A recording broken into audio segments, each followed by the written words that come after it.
اعوذ باللہ من الشیطان اللعین الرجیم بسم اللہ الرحمن الرحیم الحمد للہ رب العالمین والصلاة والسلام علی اشرف الانبیاء والمرسلین وعلى آلہ الطیبین الطاہرین المعصومین ولعنۃ اللہ علی اعدائہم اجمعین اما بعد فقد قال امیر المؤمنین علی بن ابی طالب علیہ الصلاة والسلام وتعلم ما في نفسي وتخبر حاجتي وتعرف ضمیری ولا يخفى عليك امر منقلبی ومسوى۔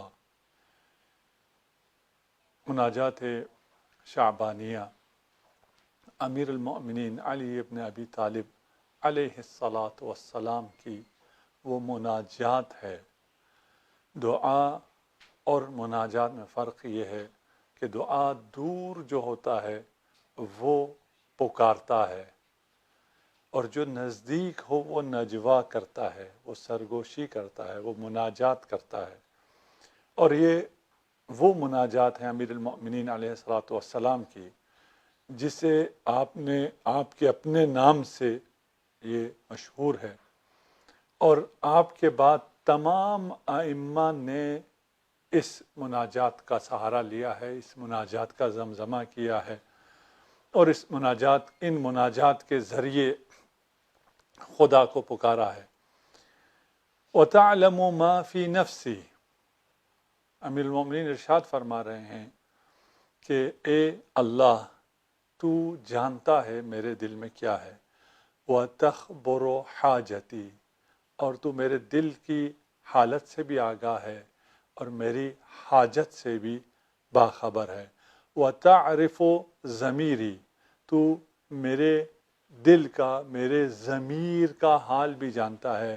وَلَا يَخْفَى عَلَيْكَ أَمْرٌ مُنْقَلَبِ وَمَسْوَايَ، اس کے دو طرح سے ترجمے ہوئے ہیں کہ تیرے اوپر پوشیدہ نہیں ہے، نہ میرا آج کا حال پوشیدہ ہے، نہ میرے کل کا حال پوشیدہ ہے، نہ میری دنیا کا حال پوشیدہ ہے، نہ میری عقبہ کا حال تجھ سے پوشیدہ ہے۔ تو جانتا ہے کہ اس دنیا میں میرے ساتھ کیا ہونے والا ہے اور ہوگا، اور آخرت میں میرا کیا مقام ہوگا اس کا تجھے علم ہے، یا میں ابھی کیا ہوں اور آئندہ کیا ہوں گا اس کا بھی تجھے علم ہے۔ وما اريد ان ابدأ به من منطقی، اور تو وہ بھی جانتا ہے، تعلم ما فی نفسی، جو میرے دل میں ہے، میری حاجت جانتا ہے، میری ضمیر کو جانتا ہے، میرے حال کو جانتا ہے، میرے آئندہ کو جانتا ہے، اور جو میری زبان پہ آنے والا ہے، جو طلب میرے منہ پہ ابھی آئی نہیں ہے، اس کو میرے لبوں پر آنے سے پہلے تو جانتا ہے۔ وَأَرْجُوهُ لِعَاقِبَتِي، اور جو میں امید رکھتا ہوں، رجا رکھتا ہوں، ابھی وہ میرے دل میں اس امید نے شکل نہیں پائی ہوتی، اس سے پہلے تو ان تمام باتوں کو جانتا ہے۔ وَقَدْ جَرَتْ مَقَادِيرُكَ عَلَيَّ یا سیدی، اے میرے آقا، اے میرے مولا، اے میرے رب، اے میرے پالنے والے، اے میرے مالک، قد جرت مقادیرک علیہ، تیری تقدیر مجھ پر نافذ ہے، فیما یکون منی الی آخر عمری من سریرتی و علانیتی، میرے آخر عمر تک، میری ساری زندگی کا ان تمام چیزوں کو تو جانتا ہے جو میں پوشیدہ انجام دیتا ہوں یا میں علانیہ انجام دیتا ہوں، میرے سر کو بھی جانتا ہے، میرے آشکار کرنے والے اعمال کو بھی جانتا ہے۔ وَبِيَدِكَ لَا بِيَدِ غَيْرِكَ، تیرے ہاتھ میں ہے، لا بید غیرک، تیرے علاوہ کسی کے ہاتھ میں کچھ بھی نہیں ہے۔ کیا نہیں ہے؟ زیادتی و نقصانی، نہ میرا نفع کسی کے ہاتھ میں، نہ میرا نقصان کسی ہاتھ میں ہے۔ وَنَفْعِ وَضَرَرِ، نہ کوئی مجھے سود دے سکتا ہے، زیادہ دے سکتا ہے، نہ مجھے کوئی کم کر سکتا ہے، نہ مجھے کوئی صحت دے سکتا ہے، نہ کوئی مجھے مرض دے سکتا ہے، نہ کوئی مجھے ضرر دے سکتا ہے، نہ ہی مجھے فائدہ پہنچا سکتا ہے۔ یہ ہم آج اتنا سا مناجات شعبانیہ میں سے، جن لوگوں نے ابھی ہمیں جوائن کیا ہے اور کل سے اگر ہمارے ساتھ نہیں ہیں، ہم مناجات شعبانیہ امیر المؤمنین علی ابن ابی طالب کی مناجات شعبانیہ کی کو پیش کرنے کی کوشش کر رہے ہیں، یعنی سب مل کر زمزمہ کر رہے ہیں ان مناجات شعبانیہ کا۔ اور اگر یہ مناجات آپ کے پاس موجود نہیں ہے، ابھی آپ سرچ کر لیجئے، کیونکہ ہم سب آن لائن جڑے ہوئے ہیں، سب کے پاس انٹرنیٹ کی یہ فیسلٹیز ہیں۔ اس مناجات کو آپ اب کھول لیجئے ایک دفعہ۔ اس دوسرے فراز کا ایک فراز ہم نے تقریباً 4 لائنیں 5 لائنیں ہم نے کل آپ کے خدمت میں پیش کی تھی، اور یہ مزید جو 4-5 لائنیں ہیں اس فراز میں، اس مقطع میں امیر المؤمنین کیا ارشاد فرما رہے ہیں، یہ کیا مناجات ہیں۔ اس میں سے سب سے پہلے یہ ہے کہ اللہ عالم ہے اور تمام اسرار بندگان خدا سے وہ آگاہ ہے۔ سب سے پہلے اس بات کا اعتراف کیا جا رہا ہے۔ اس کے بعد تقدیر الہی، یہ تمام جتنے بھی امور ہیں یہ سب تقدیر الہی کے مطابق چل رہے ہیں۔ ہم نے کل عرض کیا تھا کہ ہم تقدیر پر کچھ گفتگو کریں گے، آج الحمدللہ ہم کچھ حد تک تقدیر پر اس مناجات کے ضمن میں گفتگو کرنے جا رہے ہیں۔ اور تیسری بات یہ ہے کہ تمام سود و زیان، تمام نفع و نقصان، ساری زندگی کا، تمام عمر کا، اول سے لے کے آخر تک سب تیرے ہاتھ میں ہے، تیرے علاوہ کسی کے ہاتھ میں نہیں ہے۔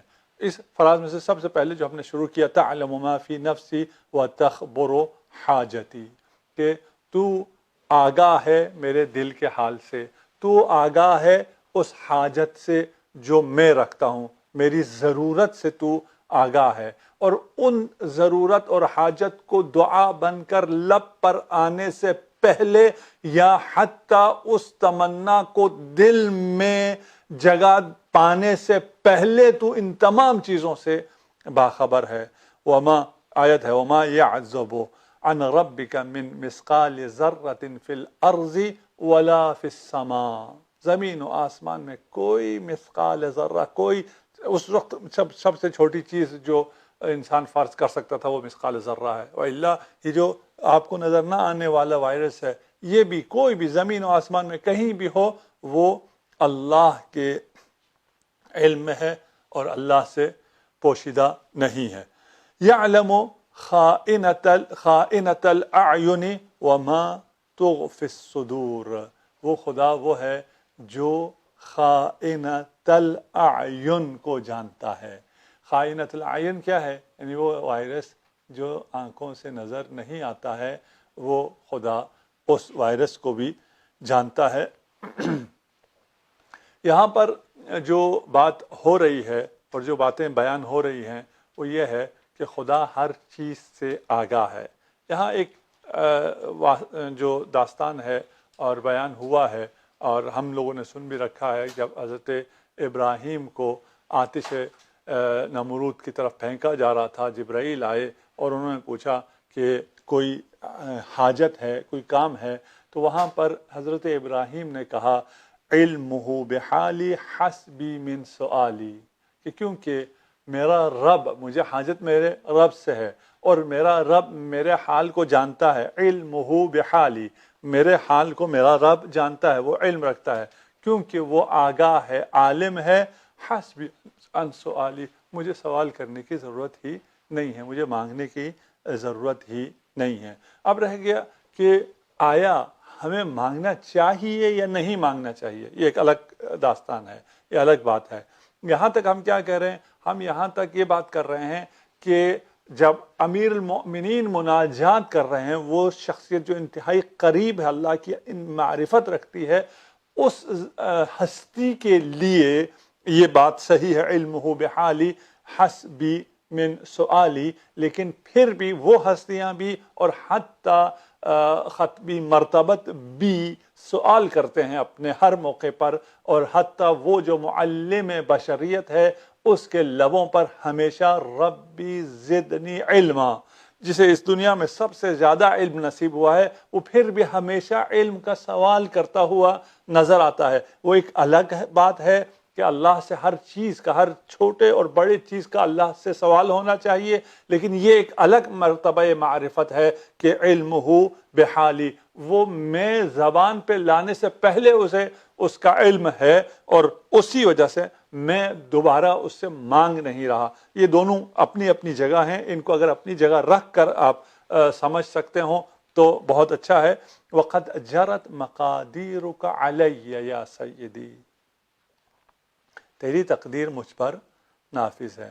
فیما یکون منی الی آخر عمری، اپنی زندگی کے آخر تک، من سریرتی و علانیتی، تمام چیزوں پر جو چیز مجھے ڈرائیو کر رہی ہے، مجھے چلا رہی ہے، وہ تیری تقدیر ہے.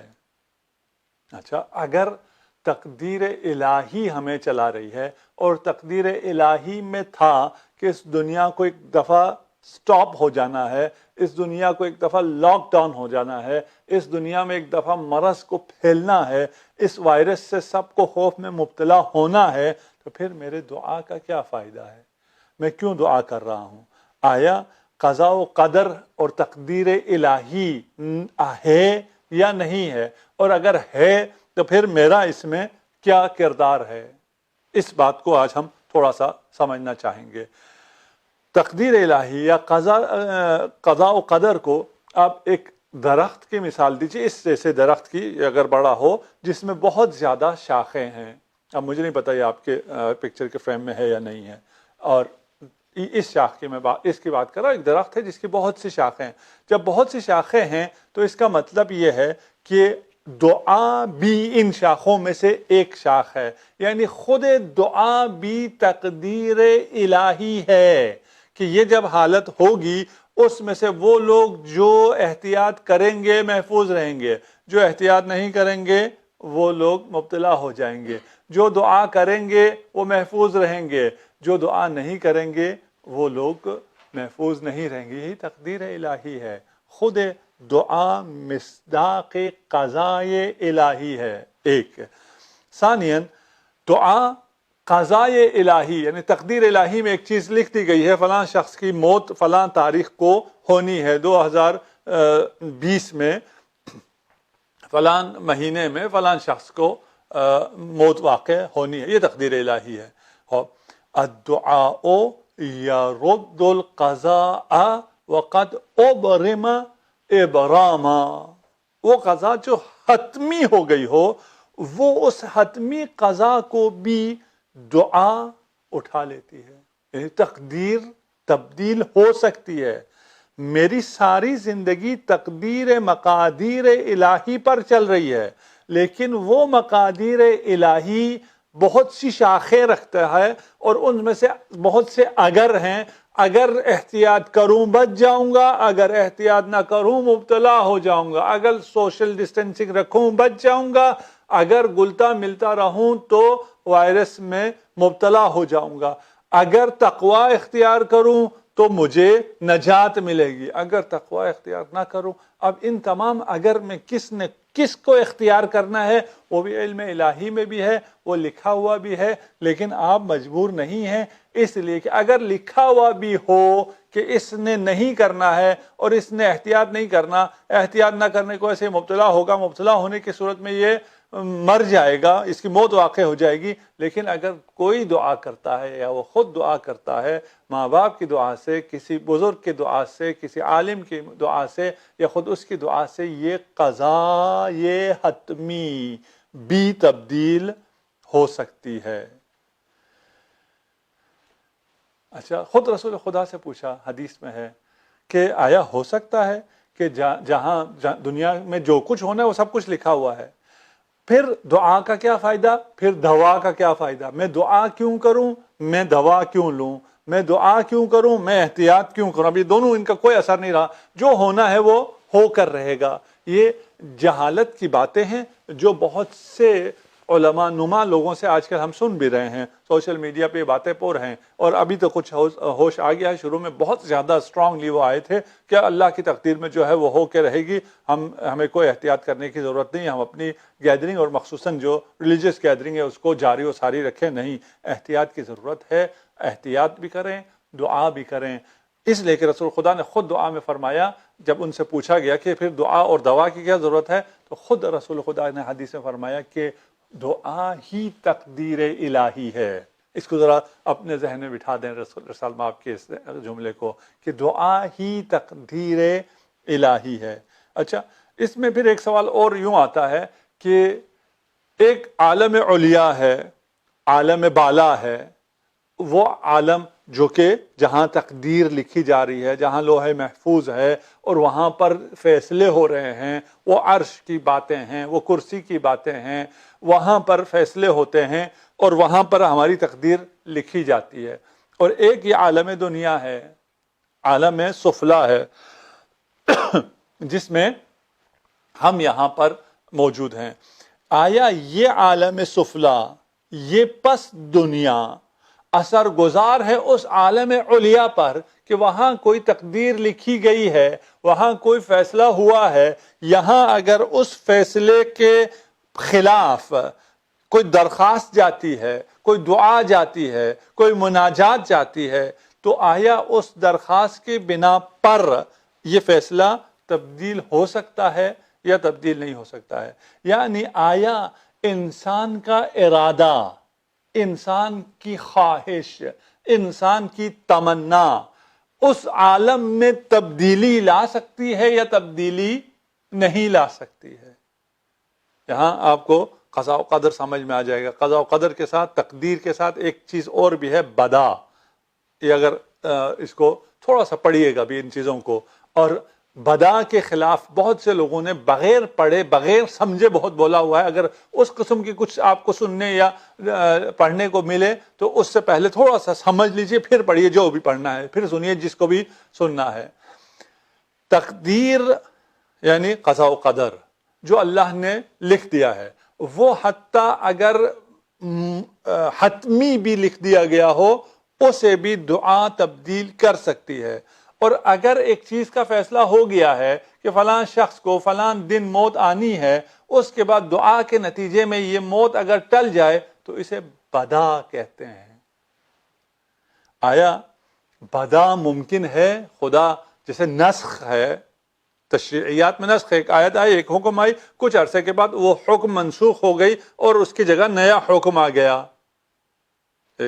آیا جو اس تشریعیات میں ہو سکتا ہے، احکام میں ہو سکتا ہے، قرآن میں نسخ ہے، اسی طرح تکوینیات میں، زندگی اور موت میں، صحت اور مرض میں، جب خدا نے کسی کے لیے لکھ دیا ہے کہ یہ مریض ہوگا اور 1 سال مریض رہے گا، آیا میری دعا کی وجہ سے یہ فیصلہ تبدیل ہو جائے گا اور میرا ارادہ، میری چاہت، میری تمنا اس علیٰ مقام پر جو تقدیرات ہیں اسے تبدیل کر سکتی ہیں، اللہ کے فیصلے کو تبدیل کر سکتی ہیں، اللہ نے جو لکھ دیا ہے اسے تبدیل کر سکتی ہے، اس میں تغییر و تبدل کا موجب بنتا ہے یا نہیں بنتا ہے؟ بدا بھی ممکن ہے، بدا ہے۔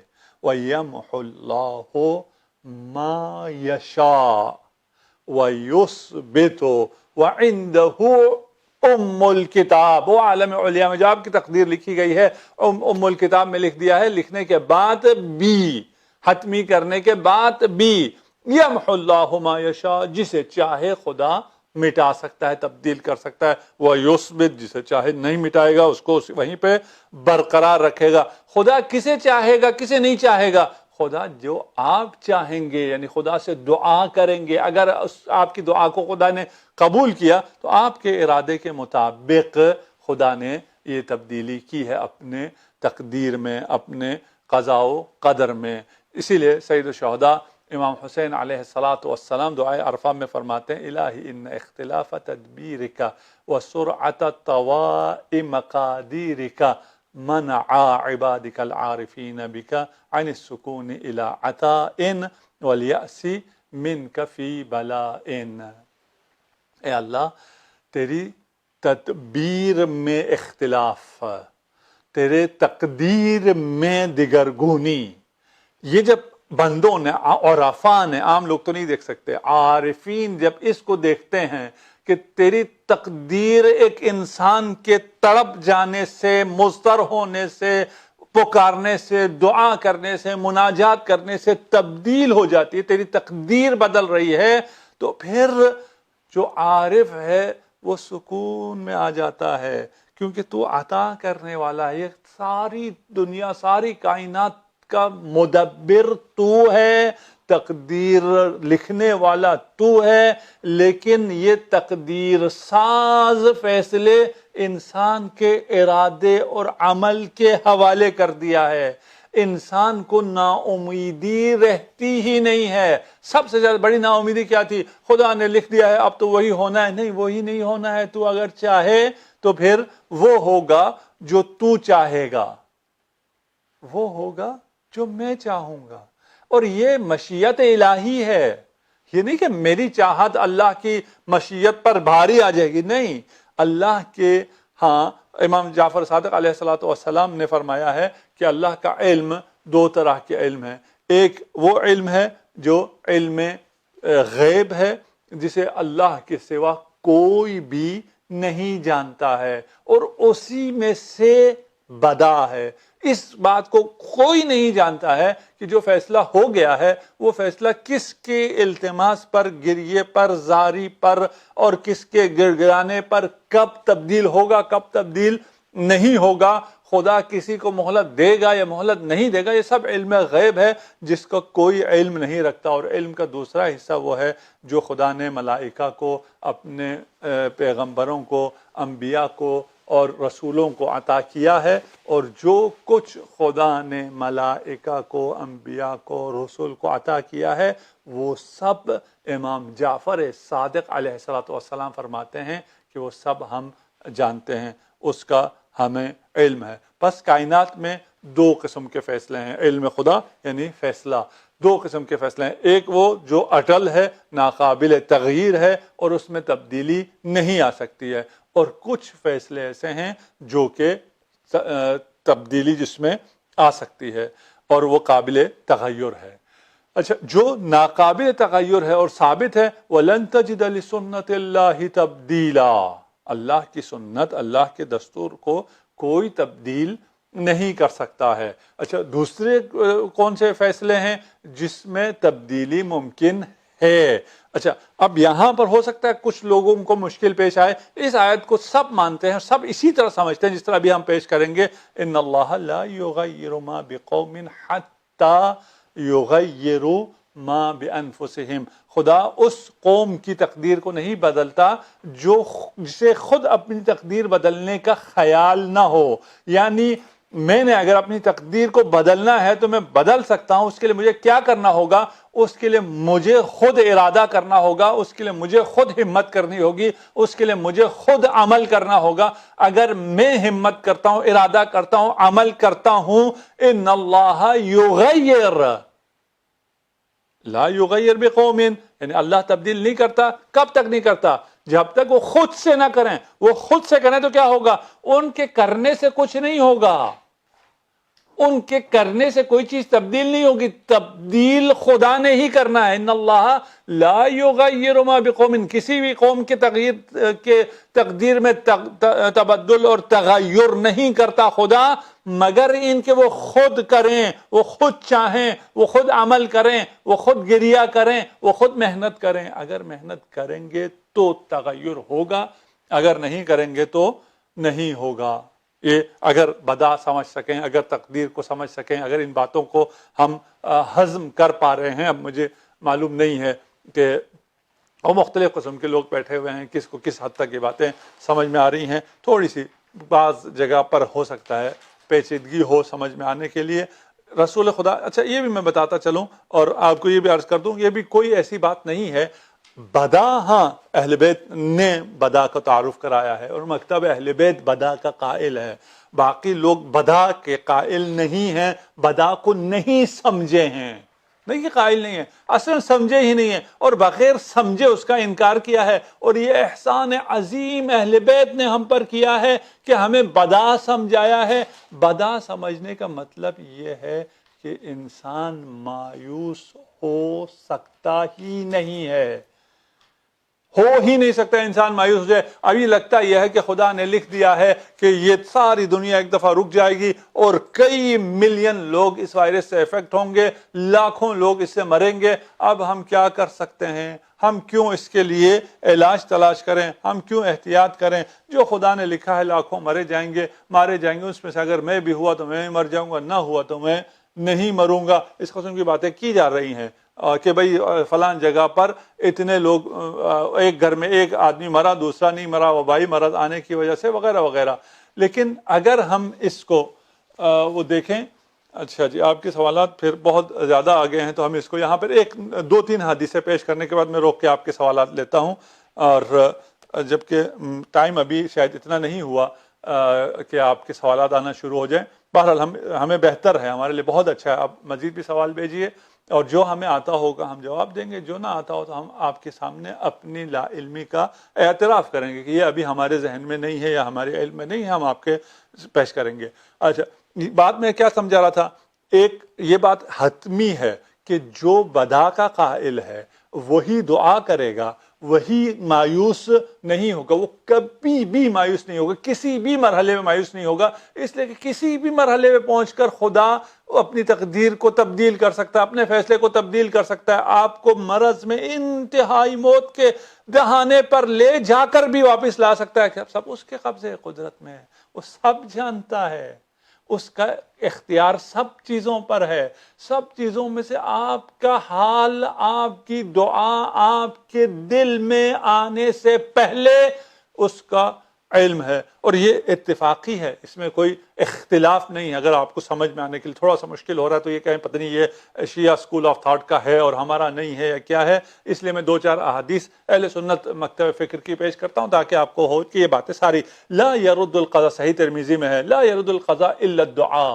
ہم پہلے ہی پڑھ چکے ہیں لیکن اپنے شیعہ مصادر سے پڑھا تھا، ٹھیک، کہ قضا کو، تقدیر کو تبدیل نہیں کرتی ہے مگر دعا، ولا يزيد في العمر الا البر، کوئی بھی عمر کو کوئی چیز زیادہ نہیں کرتی۔ اگر فیصلہ ہو گیا اس نے 50 سال میں مرنا ہے تو پھر مرنا ہے، اس کو زیادہ کیا جا سکتا ہے، ہاں زیادہ کیا جا سکتا ہے، اسے کیا کہتے ہیں، اسے بدا کہتے ہیں۔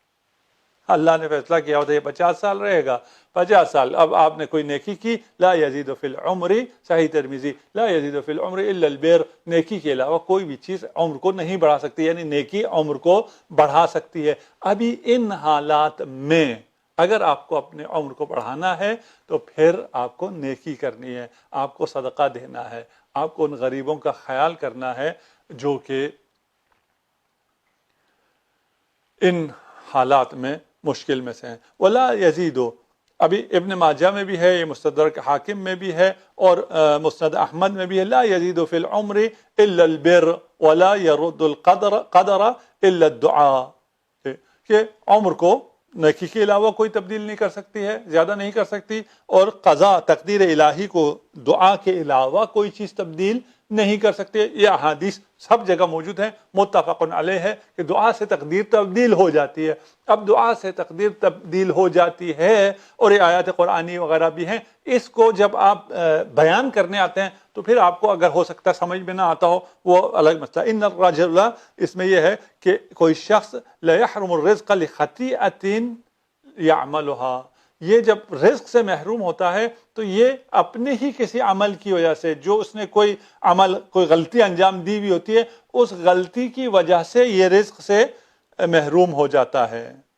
اچھا، یہاں پر صرف اتنا سا بات کر کے میں آپ کے سوالات کی طرف جاتا ہوں کہ جب ہم کہتے ہیں کہ خدا کو بدا حاصل ہوتا ہے، یعنی خدا اپنا فیصلہ تبدیل کر لیتا ہے، تو اس کا فیصلہ تبدیل کرنا اور ہے، ہمارا فیصلہ تبدیل کرنا اور ہے، یہ سمجھ میں آنا بہت ضروری ہے۔ اور یہ صرف یہاں نہیں ہے، ہر چیز میں خدا کا عالم ہونا اور ہے، ہمارا عالم ہونا اور ہے، خدا کا قادر ہونا اور ہے، ہمارا قادر ہونا اور ہے۔ کچھ لوگ کیا کرتے ہیں، وہ سمجھتے ہیں کہ یہ کیونکہ جیسے ہم لوگ تبدیل کرتے ہیں فیصلہ، کیوں ہم تبدیل کرتے ہیں؟ اس لیے کہ ہمارا علم میں نہیں تھا، جہالت کی بنا پر ایک فیصلہ کیا تھا، علم آنے سے ہمارا فیصلہ تبدیل ہو جاتا ہے۔ اللہ کا فیصلہ ایسے تبدیل نہیں ہوتا ہے، اللہ جو اپنا فیصلہ تبدیل کرتا ہے اس کی تبدیلی کا اس کو شروع سے خود پہلے سے علم ہوتا ہے، ہمیں علم نہیں ہوتا ہے۔ خدا کیا جو فیصلہ تبدیل ہو رہا ہے وہ جہالت کا، نعوذ باللہ، جہل کی بنا پر نہیں ہے۔ اچھا جی، آج ہم پہلا سوال لیتے ہیں۔ کوئی شخص جان بوجھ کر بار بار قطع رحمی کر رہا ہو اور اس کے گھر جانے پر بھی اگر وہ بات تک کرنے کے لیے نہیں بیٹھتا ہو تو کیا ایسے حالات کے باوجود بھی اس سے تعلق رکھا جائے یا نہیں؟ دیکھیے، آپ صلہ رحمی اسی شخص سے کیا جاتا ہے جو آپ کے ساتھ ٹھیک نہیں ہے۔ ہم اگر یہ عذر پیش کریں کہ کیونکہ وہ میرے ساتھ صحیح نہیں ہے، وہ میرے ساتھ اچھا نہیں ہے، اس لیے میں اس کے ساتھ صلہ رحمی نہیں کر رہا ہوں، تو یہ عذر صحیح نہیں ہے، کیونکہ صلہ رحمی کا موضوع ہی وہاں ہے جہاں وہ اگلا رشتہ دار آپ کے ساتھ ٹھیک نہیں ہے، آپ بار بار رابطہ کرتے ہیں، وہ آپ کے ساتھ رابطہ نہیں رکھنا چاہتا ہے، اس کے ساتھ وہ جو رشتہ دار بار بار آپ کے گھر آ رہا ہے اور آپ کو تحائف لا کے دے رہا ہے، آپ کو گفٹ دیتا ہے، آپ کا خیال رکھتا ہے، آپ کے بچوں کو آپ کی پارٹی میں، فلان میں، شادی میں، ہر جگہ موت میں آتا ہے، اس کے ساتھ تو صلہ رحمی ہوگی ہی ہوگی، اس کی بات ہو ہی نہیں رہی ہے، ٹھیک۔ ہاں اتنا ہو جائے کہ اس کے ساتھ کسی بھی طرح سے رابطہ رکھنا ممکن ہی نہ رہے، وہ ایک الگ مسئلہ، پھر اس کی طرف سے آئے گا، آپ کی طرف سے نہیں آئے گا۔ آپ کو اس کے ہر خوشی، ہر غم میں، ہر موقع پر، ہر حاجت پر آپ کو جانا ہے، آپ کو بڑھنا ہے، آپ کو صلہ رحمی کرنی ہے۔ ہاں اگر وہ کسی بھی صورت ممکن ہی نہ رہے اور اس سے کوئی بات ہو ہی نہ سکے، وہ ایک الگ مسئلہ ہے۔ اگر خدا نہ کرے کسی مرجع کا وفات ہو جائے تو نیا مرجع کس طرح چنا جاتا ہے اور مال خمس کس کے ذمے چلا جاتا ہے؟ اچھا، ایک تو یہ ہے کہ تمام مراجعین نے، تمام لوگوں نے، تمام انسانوں نے فوت ہونا ہے، اس میں کوئی وہ نہیں ہے، شک نہیں ہے، اور جتنے مراجع پہلے بھی آئے ہیں وہ سب فوت ہوئے ہیں، اور ان کے فوت کے بعد، ان سے فوت سے پہلے بھی ایک بات جو آپ کو سمجھنی ہے، آپ کو عالم کی تقلید کرنی ہوتی ہے، اور یہ عالم کی تقلید آپ اپنے تحقیق کے مطابق جو آپ کے ریسورسز ہیں، آپ کے اپنے علماء سے علاقے کا پوچھ کے اس عالم کی تقلید کرتے ہیں۔ اس کے بعد اگر کوئی انتقال کر جاتا ہے، جیسے کہ گزشتہ تمام مراجع نے انتقال کیا ہے، اس کے بعد نیا مرجع اس کی جگہ آتا ہے اور اس کا پوچھا جاتا ہے، وہ جو نیا مرجع آئے گا وہ آپ اس کی تقلید میں چلے جائیں گے، خمس وغیرہ کا نظام بھی اسی نئے مرجع سے مربوط ہو جائے گا۔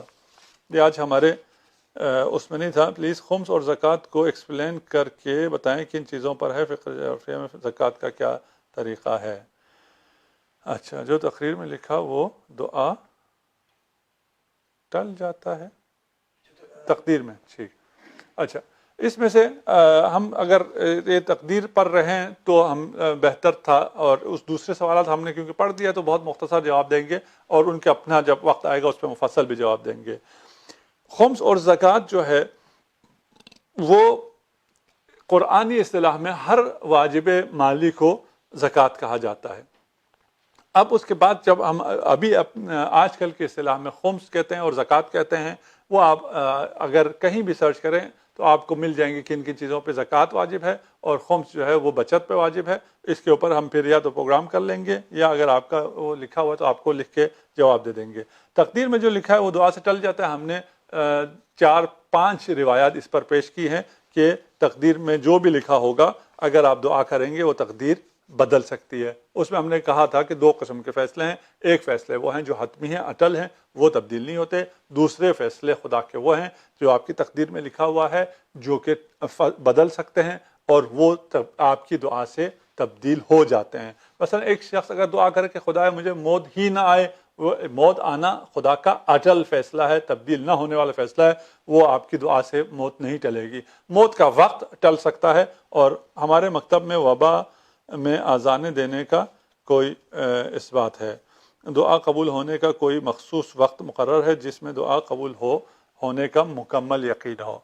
اچھا، اذانیں ہم نے پہلے بھی عرض کیا تھا کہ اذان اس طرح وبا میں ہمارے ہاں نہیں ہے کہ وبا ہو تو اذانیں دیں۔ ایک صورت وہ ہے کہ اگر خوف ہوتا ہے تو کچھ روایات اس سے کچھ علماء استفادہ کر کے اذان کا کہہ رہے ہیں کہ اگر خوف میں اذان دیا جاتا ہے، لیکن وبا کی صورت میں اس تصریح سے ہمارے پاس کوئی اذان کا حکم نہیں ہے کہ اگر وبا کی صورت میں آپ اذان دیں گے۔ ہاں، جو زلزلے کی صورت میں اذان ہے اور اس سے کیونکہ خوف ہوتا ہے، وہاں زلزلہ اتنا ہو کہ خوف ہو جائے تو آپ کو اذان دینے کا حکم ہے، اسی سے کچھ لوگ یہ استنباط کرتے ہیں کہ یہاں پر بھی اذان دینا ہے۔ دعا قبول ہونے کا کوئی مخصوص وقت نہیں ہے، آپ جب جہاں جیسے بھی خدا کو پکاریں گے آپ کی دعا قبول ہوتی ہے، آپ کی دعا یقیناً قبول ہوتی ہے، آپ جب جہاں جیسے بھی خدا کو پکاریں۔ ہاں، آپ پکار نہیں سکتے، دعا کر نہیں سکتے ہیں، الا بعض اوقات میں بہتر دعا کر سکتے ہیں، بعض مقامات پر بہتر دعا کر سکتے ہیں۔ مثلا اگر آپ کعبہ آپ کے سامنے ہو تو آپ کی کیفیت اور ہے، اور یہاں اگر کسی ایسی جگہ بیٹھے ہوں، سبزی منڈی میں بیٹھے ہوں تو آپ کی کیفیت اور ہے، وہ آپ کی کیفیت کی وجہ سے ہے۔ لیکن اگر آپ سبزی منڈی میں ہی یا سمندر کے درمیان میں ہی ایسے حالات آ جاتے ہیں جہاں آپ دعا کر سکتے ہیں تو آپ کی دعا قبول ہوتی ہے۔ دعا کی قبولیت کا کیا مطلب ہے؟ دعا کی قبولیت کا مطلب یہ ہے کہ آپ کی دعا خدا تک پہنچتی ہے۔ جب خدا تک آپ کی دعا پہنچ گئی ہے تو آپ کو یہ یقین رکھنا چاہیے کہ اگر یہ میرے حق میں ہوا تو خدا اس دعا کو قبول کرے گا، اور ہماری ہر دعا خدا تک پہنچتی ہے، اور خدا کے خزانے میں کوئی کمی نہیں ہے جو وہ نہ دے۔ نہ وہ بخیل ہے نعوذ باللہ کہ وہ نہ دے، اور نہ ہی اس کے نظام میں ایسا ہے کہ میں نے نہیں دینا ہے۔ بہت سے وقت ایسا ہوتا ہے کہ وہ جو ہم مانگ رہے ہیں اس سے بہتر چیز ہمیں مل جاتی ہے اور ہمیں اس کا احساس نہیں ہوتا۔ اس پہ ہم نے گفتگو کی ہے۔ دعا جو مخصوص دعائیں ہیں وہ پڑھنا دعا ہے، یا اپنی زبان میں دعا کرنا بھی دعا ہے، یا دعا خدا کو پکارنا ہے۔ خدا کو اگر آپ اپنی زبان میں پکاریں گے وہ زیادہ بہتر ہے، سمجھ کر پکاریں گے، دل سے بات نکلے گی وہ زیادہ بہتر ہے، اور اس سے زیادہ بہتر یہ ہے کہ آپ کے دل کی آواز کو معصومین کے الفاظ کا لبادہ ملے، جو ہم ابھی مناجات شعبانیہ میں کر رہے ہیں۔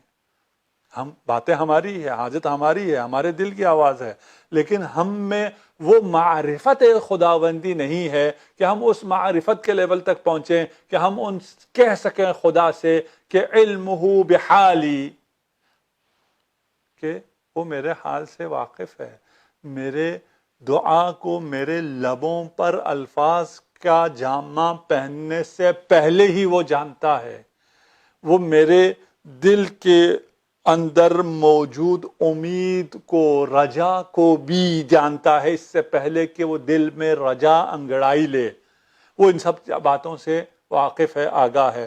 اپنی زبان میں بھی دعا کریں، معصومین نے جو اتنے خوبصورت دعائیں دی ہیں اس کو بھی اپنی زبانوں پر لائیں، اور انشاءاللہ خدا آپ کی دعاؤں کو قبول کرے گا۔ کیا الکافی درست کتاب ہے؟ کیا امام کی غیبت میں لکھی گئی ہے؟ اور یہ درست ہے کہ غیبت صغریٰ میں جب یہ کتاب امام کو پیش کی گئی تو امام نے میرے شیعوں کے لیے کافی ہے۔ اچھا، یہ پھر ہم اپنے بحث میں سے نکل گئے ہیں، اور اس لیے جو اختصاصی سوال ہے ہم ان کو بہت مختصر جواب دیں گے۔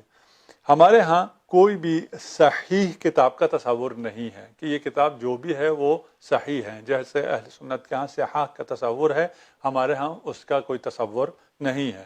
معتبر اور غیر معتبر کا تصور ہے، اور پھر ہر کتاب میں موجود ہر حدیث کو انسان نے خود تحقیق کرنی ہے۔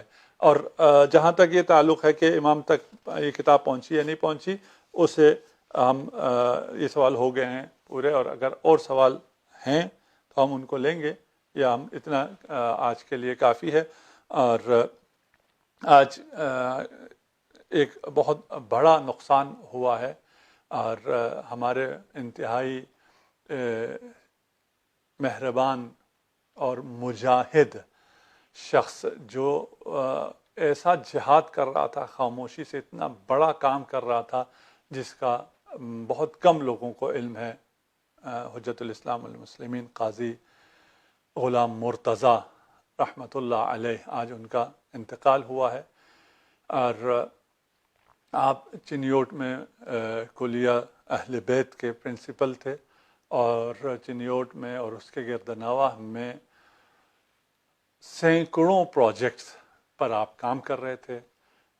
پاک پولیٹیکنک کالج، اسوا گرلز کالج، پیرامیڈیکل کالج، اور بوانا میں اسوا کالج، حفظ قرآن، ختیجۃ الکبریٰ ہاسپٹل، ابھی بہت سے پروجیکٹ ہیں، اور بہت سے غریبوں کی اعانت، پانی کے مسائل، مساجد، اور بہت زیادہ انتھک شخص جس نے اپنی ساری زندگی خاموشی کے ساتھ اہل بیت کی خدمت میں اور غریبوں کی خدمت میں گزارا، آج وہ اس دنیا سے چلے گئے ہیں، جس کا ہمیں بہت صدمہ ہے، اور ایسا نقصان ہے، اور ملت کا نقصان ہے، قوم کا نقصان ہے۔ ان دنوں میں جب آفت آئی ہوئی تھی اور اس پورے علاقے کا واحد سہارا وہی تھے، انہی کے ذریعے سارے کام ہوتے تھے، بہت سے غریبوں تک پہنچتے تھے۔ انشاءاللہ خدا انہیں غریق رحمت کرے،